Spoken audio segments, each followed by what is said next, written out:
So guys, for the first step, you want to go to your game video settings. Make sure that your display is correct, so you have your correct monitor selected. This is very important. Make sure that you have VSync turned off. You want to turn off VSync. And make sure you have your correct frame rate limit selected, the FPS that you want.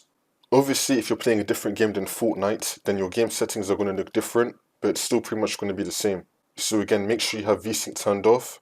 Select the frame rate that you want and make sure that your monitor is correct. Next, you want to go to search and type in display settings. Click on it. And now once you're on this, you want to scroll down and then select advanced display.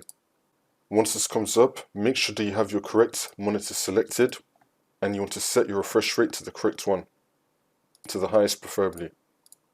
Next, you want to go into your graphics card software control panel.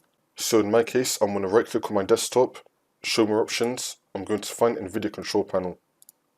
I'm going to click on it. If you're using AMD, you want to find the AMD control panel. If you have an nvidia graphics card and you don't have the nvidia control panel, you can download it from the Microsoft Store. I'm going to show what to do on nvidia. I don't have AMD, so if you do have an AMD graphics card, the steps are going to be similar. Just copy what I'm doing, but on your software.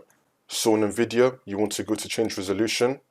Select your correct monitor, make sure your resolution is correct, and then make sure that your refresh rate is also correct.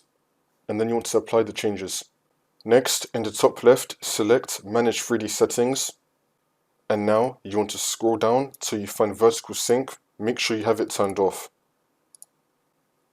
Once you do all of this, the problem should be fixed.